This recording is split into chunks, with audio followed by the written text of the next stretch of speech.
The story begins at a chaotic train station, a backdrop of noise and movement, where a small, fragile figure, with blonde hair pulled back tentatively approaches a man radiating danger. This creates an immediate, high-contrast hook. Sora Lee, weighed down by her backpack and visible fear, stands before Kang Jun-suk, a towering Korean mafia boss in a dark suit, his open collar revealing the tattoos that mark his life of violence. He quickly pulls the audience in by establishing a dangerous conflict between absolute vulnerability and ruthless authority. When Sora finally gathers the courage to speak, her voice is barely a whisper, offering a desperate apology before she even makes her request. "I was just asking. I'm sorry." Jun-suk initially reacts with his signature controlled menace, his sharp eyes locked downward, viewing the interruption as a nuisance to his authority. However, the introduction deepens as the reader learns that Jun-suk has spent his life sealing off his humanity to survive in the underworld, yet something about Sora's innocent plea pierces his hardened armor. This setup immediately makes the audience invest in the central question: will this soulless engine of violence crush the child who dared to disturb him, or will this unexpected encounter with guilt and fear start the thawing of a heart long thought dead? Hello everyone. Before we begin today's story, I have a small favor to ask. Please hit subscribe and turn on the notification bell so you never miss our channel's new videos. It is quick, free, and the best way to support us in bringing you more dramatic stories. Your support means the world to us. Where are you watching from? Drop your city or country in the comments below. Thank you very much. Now let's begin. Kang Jun-suk moved through the station like a predator in shallow water, the crowd parting instinctively around him without knowing why. He wore his authority like a second skin, tailored and impenetrable. His dark suit was immaculate, the fabric straining slightly against broad shoulders that carried the weight of an empire built on fear, while the open collar of his white shirt offered a glimpse of the intricate ink climbing his neck. A dragon's tail that whispered of violence to anyone brave enough to look. But few dared. His eyes were sharp, black flints that struck sparks of terror in those who met his gaze. He did not look at people, he assessed threats. To Jun-suk, the world was a chessboard where compassion was the quickest way to lose a king. He had learned this lesson in the blood-slicked alleyways of his youth, burying his hesitation alongside the bodies of men who had been too soft for this life. He was a man of silence and sudden, brutal action. In his line of work, mercy was a defect, a crack in the armor that enemies would exploit without a second thought. He had sealed his heart behind walls of controlled menace, believing that isolation was the price of power. Emotions were liabilities, baggage that slowed a man down when he needed to strike. The noise of the train station, the screech of brakes, the chaotic murmur of 1,000 meaningless conversations, barely registered to him. He was here for a transaction, a necessary exchange of information that required the anonymity of a crowd, yet he remained utterly separate from it. His phone buzzed in his pocket, a lifeline to the criminal network that pulsed beneath the city's surface. He checked it with practiced indifference, his face a mask of stone. He was a ghost in the machine, distinct from the rushing commuters who worried about missed trains and cold dinners. Jun-suk worried only about loyalty, leverage, and the constant maintenance of his terrifying reputation. He stood near the platform edge, a solitary pillar of darkness amidst the gray winter coats. He had forgotten what it felt like to be cold, just as he had forgotten what it felt like to care. His life was a ledger of debts paid and collected, devoid of warmth. He was the boss, the monster under the bed that other monsters feared, and he was entirely, perfectly alone. He preferred it that way. Or so he told himself, as the biting wind whipped past him, finding no purchase on his frozen heart. Jun-suk turned on his heel, the brief vibration of his phone signaling the end of his patience. He had business elsewhere, matters that required the kind of brutality he dispensed with practiced ease. But before he could take a second step, a faint, almost imperceptible weight tugged at the hem of his expensive coat. His instinct was instant. Muscle memory coiled tight, ready to strike or defend. He stopped, his shadow falling long and heavy over whatever had dared to touch him. He looked down, expecting a pickpocket or a drunk. Instead, he found eyes. Wide, terrified, and swimming with a desperation that looked entirely too large for the small face that held it. Sora Lee stood there, her knuckles white as she gripped the straps of her backpack, trembling as if the mere act of standing in his presence was a crime. She flinched under his gaze, the silence stretching between them like a taut wire. "I was just asking." "I'm sorry," she whispered. The apology hung in the frigid air, fragile as glass. It was the "I'm sorry" that struck him, not a request for money, not a plea for mercy, but an apology for the inconvenience of her own existence. Jun-suk's jaw tightened. He should have stepped around her. He should have terrified her into running back to whatever cracks in the city she had crawled out of. That was the law of his world, the weak were prey, and he was the apex. He grunted, a low, dismissive sound, and forced his legs to move, stepping past her.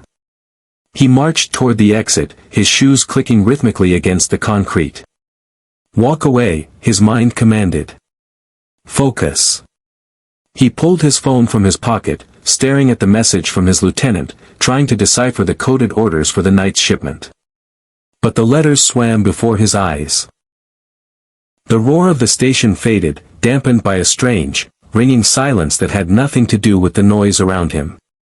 The girl's voice replayed in his head, a ghost haunting the corridors of his mind. "I'm sorry." It was a sound he hadn't heard in years, innocence acknowledging a fault it didn't possess. A sharp, unfamiliar pang twisted in his gut, foreign and unwelcome. It wasn't pity, he told himself. He didn't feel pity. It was simply irritation. Yet, his steps slowed. The cold air felt sharper against his neck. The darkness he wrapped himself in suddenly felt less like armor and more like a cage. He stopped in the middle of the crowd, the flow of commuters breaking around his stationary form like water around a stone.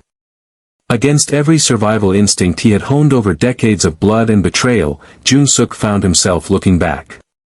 Jun-suk scanned the sea of moving bodies, his eyes darting with predatory precision, but the pink backpack was gone. The space she had occupied moments ago was now filled by rushing commuters and tired travelers, the void she left feeling strangely heavy. A curse, sharp and violent, hissed through his teeth. It wasn't concern, he told himself.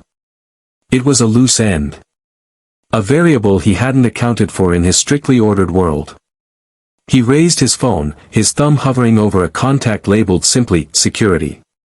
He didn't ask, he commanded. Check the perimeter feeds. South exit. A child. Blonde hair, pink bag. Find her. Now. The response was immediate. His network was the nervous system of this district. Nothing moved on these streets without his organization knowing. Within minutes, a location pinged on his screen. She hadn't gone far, but she had gone in the wrong direction. 2 blocks away. The backstreets. The part of the city where the streetlights flickered and died, leaving only shadows and predators. Jun-suk moved. He didn't run, men of his stature didn't run. But his stride devoured the pavement, his presence clearing the sidewalk like the prow of an icebreaker. The air grew colder, heavy with the smell of stale beer and rotting garbage, as he turned into the narrow alleyway behind the station district. It was a place where the city's refuse collected, both material and human. There she was. It was a scene painted in shades of misery. Sora was huddled against a graffiti-stained wall, her knees pulled tight to her chest, the oversized backpack shielding her head like a fragile shell. She looked smaller here, a speck of light being swallowed by the grime. But she wasn't alone. 3 figures loomed over her, street thugs with too much cheap liquor in their blood and not enough sense to know when to walk away. They circled her like hyenas, their laughter jagged and cruel. One of them kicked the toe of her sneaker, mocking her flinch. She didn't scream. She didn't cry out for help. She simply pressed herself harder into the rough brick, trying to make herself invisible, accepting this torment as if it were just another part of the cold night. Jun-suk stopped at the mouth of the alley, his silhouette blocking out the faint light from the street. The sight ignited a cold, white-hot fury in his chest that had nothing to do with business and everything to do with the unexpected offense of seeing something so broken being shattered further. This was the vulnerability he had sensed, the raw, exposed nerve of a life without protection. She was minutes away from becoming a statistic. He adjusted his cuffs, the movement deliberate and terrifyingly calm. The darkness of the alley seemed to deepen around him, responding to his mood. He had found her, and in doing so, he realized the danger wasn't just to her, it was to anyone foolish enough to stand near her. The violence in the alley had been brief, precise, and entirely silent. Jun-suk hadn't needed to dirty his hands, a mere step forward into the light, revealing the dragon snarling up his neck and the cold death in his eyes, had sent the thugs scrambling into the shadows like roaches. Now, the silence returned, heavy and awkward. He didn't offer a hand to help her up. He simply turned his back, expecting her to follow. To his surprise, the soft scuff of small sneakers trailed him out of the darkness. He took her to a private room in a late-night restaurant that operated under his protection, a place accustomed to men who spoke in hushed tones about illicit things. Now, it held a mafia boss and a shivering child. The room was warm, smelling of roasted meat and steam, a stark contrast to the biting wind outside. Jun-suk sat across from her, his broad frame filling the booth, his jacket discarded to reveal the holster under his arm. He gestured to the waiter, ordering a hot stone bowl of stew without asking her preference. When the steaming food arrived, bubbling and rich with the scent of beef and garlic, he expected her to devour it. Instead, Sora sat perfectly still. Her hands were folded tightly in her lap, her knuckles white, and her eyes were fixed on the pristine white tablecloth. The warmth of the room seemed to make her tremble more, not less. "Eat," Jun-suk commanded, his voice a low rumble. Sora flinched as if he had struck her. She looked up, her eyes wide and watery, darting to the food and then back to him. I can't pay you," she whispered, her voice cracking. "I don't have anything. I'm sorry." Jun-suk stared at her. The concept of payment for a bowl of soup was laughable to a man who moved millions with a single phone call, but to her, it was a terrifying debt. "I didn't ask for money. But I'm a bother," she continued, the words spilling out in a rush of panic. "You had to come get me. I made you late. I'm sorry. I can go back outside." "You don't have to." "Stop," he said. It wasn't shouted, but it cut through her rambling like a blade. She clamped her mouth shut, tears finally spilling over. She looked as though she expected punishment for the insolence of speaking. Jun-suk felt a muscle in his jaw twitch. He was accustomed to fear, he thrived on it, but this was different. This wasn't the fear of a rival facing a gun, it was the fear of a child who believed she had no right to occupy space. "The food is already here," he said, softening his tone by a fraction, though it still sounded like gravel grinding together. "If you don't eat it, it goes in the trash. That is a waste." "Do you want to be wasteful?" Sora shook her head violently. "Then eat." Slowly, with shaking hands, she picked up the spoon. She took a timid sip, and the warmth seemed to shock her system. As she began to eat, Jun-suk watched her, feeling that strange, foreign weight settle deeper in his chest. He had offered a meal to stop the shivering, to fix the immediate problem with cold logic, but as she wiped a tear from her cheek while swallowing, he realized he had invited something fragile into his world of iron and blood. And for the first time, he wasn't sure how to get it out. The spoon clattered against the empty stone bowl, a harsh sound in the quiet room. Sora flinched immediately, her hands flying to her mouth as if to catch the noise before it could offend him. She looked up, eyes wide with that perpetual, exhausting apology.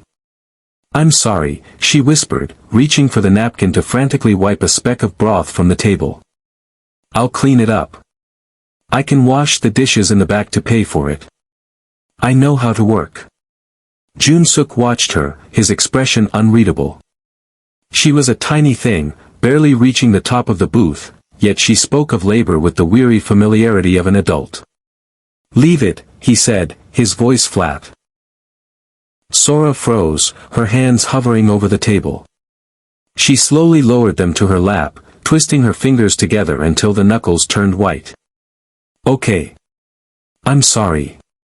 He leaned back, the leather of the booth creaking under his weight. The silence stretched, heavy and suffocating, until he broke it with a question that felt more like an interrogation. Where are they? Sora didn't need to ask who he meant. She stared at the backpack resting on the seat beside her. A dirty, pink thing that looked like it had been dragged through every gutter in the city. She placed a protective hand over it. Gone, she said, her voice barely audible. My dad left a long time ago. My mom, she got sick. The landlord said I couldn't stay after she went to the hospital. He said children don't pay rent. Jun-suk felt a cold ripple move through him. It wasn't sympathy, it was recognition. He knew the cruelty of the world she described. A world where value was calculated in currency and utility, and those without either were discarded like refuse. He looked at the girl, really looked at her, and the image of the nuisance at the train station began to dissolve. In her, he saw a reflection that unsettled him. He sat at the pinnacle of a violent empire, surrounded by soldiers who would die for him, yet he was utterly solitary. He ate alone, he slept alone, and he would likely die alone. Sora sat on the opposite end of the spectrum, possessing nothing but the clothes on her back and the contents of a dirty bag, yet her isolation was identical to his. They were both ghosts haunting a city that didn't care if they existed, separated only by the quality of their coats. What is in the bag? He asked, nodding toward the pink backpack. Everything, she answered simply. The word hung in the air, heavy and absolute. Everything. Jun-suk looked at his own hands. Scarred, lethal, adorned with a watch that cost more than this building. He owned the city, yet he held nothing of real value. This trembling child held her entire universe in a nylon bag and apologized for the space it took up. He felt the armor around his heart crack, just a fraction. It wasn't a warm light flooding in, it was a grim, steel-gray understanding. She was a survivor, swimming in the same shark-infested waters he ruled. You're not washing dishes, Jun-suk said, standing up abruptly. The sudden movement made her jump, but he didn't loom over her this time. He stood like a sentry. And you're not going back to the station. But I have nowhere to go, she stammered, fear creeping back into her eyes. I know, he said, the truth of it tasting bitter on his tongue. Neither do I. The drive was silent, the hum of the engine the only sound in the suffocating quiet of the luxury sedan. Sora sat in the passenger seat, dwarfed by the dark leather, her backpack clutched to her chest like a shield. She stared out the window at the blurring city lights, her reflection ghostly and thin against the glass. Jun-suk gripped the steering wheel, his knuckles white. Every instinct he possessed, honed by years of surviving in a viper pit, screamed at him to stop the car. Drop her off, the voice in his head hissed. Police station. Orphanage. Anywhere but here. She was a liability. A civilian. A child.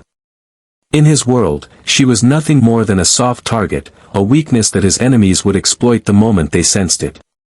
His phone buzzed in the center console, a relentless, angry vibration. It was his lieutenant, likely demanding to know why the boss had vanished during a critical night of negotiations. Jun-suk ignored it. The flashing screen illuminated the dragon tattoo creeping up his wrist, a stark reminder of what he was. He was a man who dealt in extortion and violence, not rescue missions. To bring her into his orbit was to paint a target on her back. He glanced at her. Her head was bowing, fighting exhaustion, but every time her eyes closed, she jerked awake, terrified of what might happen if she lowered her guard. She won't last a night, he realized. The thought was cold and clinical. The systems meant to protect people like her, the police, the state, were the same systems he paid off to look the other way. If he left her at a shelter, she would be chewed up and spat out by the same indifference that had left her shivering at the train station. He knew the predators in this city because he ruled them. He knew exactly what happened to the small and the forgotten when the lights went out.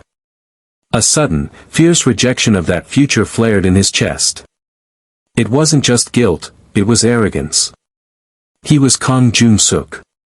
He decided who lived and who died in this district. Why should he let the cruel randomization of the universe decide her fate? He tightened his grip on the wheel. To keep her was madness. It endangered his operation, his reputation, and his life. But to leave her was a surrender he couldn't stomach. He had seen the terror in her eyes, a mirror of his own buried past, and walking away now would mean killing the only part of himself that was still human. Jun-suk drove past the turn for the police precinct. He didn't slow down. The decision settled over him like a heavy coat, uncomfortable, burdensome, but undeniable. He wasn't just a monster anymore, he was a monster who had just decided to guard a treasure. The silence in the car shifted, no longer empty, but filled with the weight of a dangerous promise he hadn't yet spoken aloud. The penthouse was a fortress of glass and steel, suspended high above the city's grime. It was designed to be impenetrable, a sanctuary where Jun-suk could sleep with both eyes closed, though he rarely did. But as the elevator doors slid open with a soft hiss, the air inside tasted wrong. It wasn't the sterile chill of air conditioning, it was the heavy, copper tang of intrusion. Jun-suk's arm shot out instantly, barring Sora from stepping forward. "Stay," he commanded, his voice dropping to a subsonic growl. Sora froze, clutching her backpack, her eyes wide as she pressed herself into the corner of the elevator cab. He stepped into the living room, his hand drifting toward the holster beneath his jacket. The room was shadowed, lit only by the city glow filtering through the floor-to-ceiling windows. Sitting on the leather sofa, calm and insolent, was Min-ho, his second-in-command. "You missed the meeting, boss," Min-ho said, swirling a glass of Jun-suk's deepest amber whiskey. He didn't stand up. That small act of defiance screamed louder than a shout. The Vipers were not happy. They prefer punctuality over absence. "I have business," Jun-suk replied, his tone ice. "Get out." Min-ho finally stood, the glass clinking as he set it down. He was younger, hungrier, a wolf who had been waiting for the alpha to limp. His gaze drifted past Jun-suk, locking onto the small, trembling figure partially visible in the open elevator. A slow, cruel smile spread across his face, the look of a man discovering the combination to a safe. "Business," Min-ho sneered, tilting his head. "Is that what we're calling strays now? I didn't know we were running a nursery." "You are overstepping," Jun-suk warned, stepping into Min-ho's line of sight, turning his broad back into a wall between the lieutenant and the girl. The dragon tattoo on his neck seemed to writhe as his muscles tensed. "Am I?" Min-ho took a step forward, his hand resting casually on his hip, near his own weapon. "The men are talking, Jun-suk. They say the ghost is getting sentimental. They say he's distracted.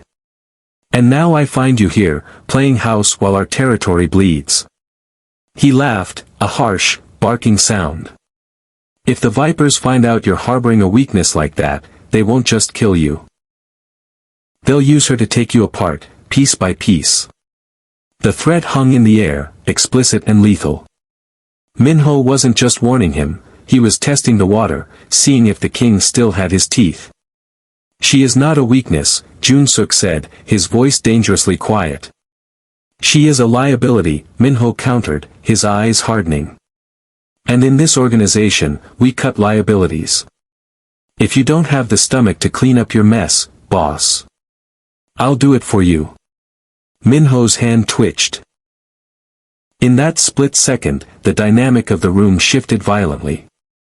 This was no longer a conversation between partners, it was a standoff. Jun-suk realized with a jolt of cold clarity that the danger wasn't just out on the streets anymore. It was standing in his living room, drinking his whiskey, and calculating the exact cost of a little girl's life. The air in the penthouse shattered the moment Minho's hand brushed the grip of his gun. He was fast, young and hungry. But he had made the fatal mistake of confusing Jun-suk's silence for hesitation. Jun-suk moved with the terrifying speed of a viper striking. He closed the distance in a single stride, his hand clamping over Minho's wrist with the force of a hydraulic press. There was a sickening crunch of bone, a sharp gasp of pain, and the clatter of the weapon hitting the hardwood floor. Before Minho could draw a breath to scream, Jun-suk drove a knee into his midsection, folding him in half, and slammed him back onto the glass coffee table. The table didn't break, but the fight left Minho instantly. He lay gasping, pinned under the crushing weight of his boss's forearm against his throat. Jun-suk leaned in, his face inches from his lieutenant's, the dragon tattoo on his neck pulsing with the vein that throbbed there. The controlled menace was gone, replaced by a raw, unbridled fury that promised death. "You think I am soft?" Jun-suk hissed, the words low and vibrating with rage. He grabbed Minho by the lapels and hauled him up, only to slam him back down, the impact rattling the floor. "You think because I do not bark, I have forgotten how to bite?" "Boss, Minho choked, his eyes bulging with terror. He had expected a debate, he had received an execution order. Jun-suk drew his own weapon, the cold steel pressing hard against the center of Minho's forehead.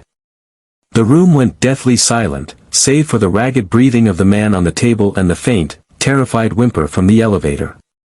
"Listen to me," Jun-suk commanded, his voice deadly calm. "And listen well, because I will only say this once. The girl is not a liability. She is not a stray. She is under my protection." He pressed the gun harder, leaving a red ring on Minho's skin. "That means she is me. You touch her, you touch me. You look at her wrong, you lose your eyes. If the vipers come for her, I will burn their entire district to the ground. If anyone in my organization whispers her name with anything other than respect, I will bury them where no one will ever find them. Do you understand?" "Yes," Minho wheezed, tears leaking from his eyes. "Yes, boss. I understand." Jun-suk held the gaze for a second longer, letting the terror take root, then shoved Minho away with disgust. "Get out. Tell them what you saw. Tell them the ghost is awake." Minho scrambled to his feet, clutching his broken wrist, and stumbled toward the door, not daring to look back. When the door clicked shut, the silence returned, heavier than before. Jun-suk stood there for a moment, his chest heaving, the gun still heavy in his hand. He slowly engaged the safety and holstered it, composing his suit with a sharp tug. He turned toward the elevator. Sora was pressed into the corner, her hands over her ears, her eyes wide with shock. She had seen the monster. He walked toward her, stopping just outside the threshold. He didn't smile, he couldn't fake that, but he lowered his head, showing her his empty hands. "You are safe," he said, his voice rough but steady. "No one will touch you. Not while I breathe." The morning sun sliced through the floor-to-ceiling windows of the penthouse, casting long, golden bars across the pristine marble floors. It was the same view Jun-suk had looked upon for years, a sprawling city of steel and ambition that he held in his iron grip. But as he stood there, buttoning his cuff links, the landscape felt different. It was no longer just a territory to be conquered, it was a place where someone lived. He turned from the window. The silence of the apartment, once cold and sterile, was now broken by the soft, rhythmic sound of a spoon scraping against a bowl. Sora sat at the massive kitchen island, her legs dangling off the high stool, eating cereal with a focus that suggested she still feared the food might vanish if she looked away. Jun-suk walked over, his footsteps heavy but measured. On the counter, next to his encrypted phone and his handgun, sat a bright pink hair tie. The contrast was absurd, almost laughable, yet it was the most real thing in his life. He picked it up, testing the elasticity with a finger that had pulled triggers and broken bones. "Ready?" he asked, his voice low. Sora looked up, milk mustache lining her lip. She wiped it away quickly, her eyes darting to the floor. "I think so. I hope I don't make you late." "Stop," Jun-suk said gently. It was a command, but it lacked the bite of his former self. Rule number 1. Sora straightened, reciting the lesson he had drilled into her over the last few weeks. No apologizing for existing. Good. He grabbed his jacket and her backpack. They took the elevator down to the private garage, where his convoy waited. The drivers, hardened men with scars and dead eyes, straightened imperceptibly as the boss approached. But their eyes flickered with something new, confusion, perhaps, or a strange, grudging respect. As Jun-suk opened the car door himself, not for a dignitary or a rival don, but for a child in scuffed sneakers. As the car wove through the morning traffic, Jun-suk watched the city slide by. He had not left the life. He was still the ghost, the man who collected debts and enforced order with ruthless efficiency. The darkness was still there, woven into the fabric of his suit and the ink on his skin. But the void inside him had been filled. He wasn't fighting for power anymore. He was fighting for a future. They pulled up to the curb of the private school he had arranged. He stepped out, scanning the street with habitual paranoia, identifying threats before they could form. The sidewalk was clear. He handed Sora her backpack. She hesitated, looking up at him, the towering figure of menace who had become her entire world. "Will you be here when I come out?" Jun-suk looked down. The dragon on his neck was hidden beneath his collar, but the strength it represented was finally being used for something that mattered. He placed a hand on her head, a gesture that was clumsy but undeniably protective. "I went nowhere when you were a stranger," he said, the ghost of a smile touching his lips. "I certainly won't leave now that you are family. Go." He watched her walk through the gates, a small spot of color against the gray stone.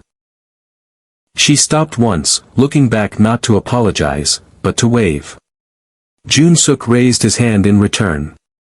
He was still a monster to the rest of the world, but as he watched her disappear safely inside, he knew he had finally found the one thing worth being a monster for. Sora finally learned that she never has to apologize for existing again. If you believe every child deserves a protector like Jun-suk, leave a comment and subscribe for more stories about finding light in the darkness.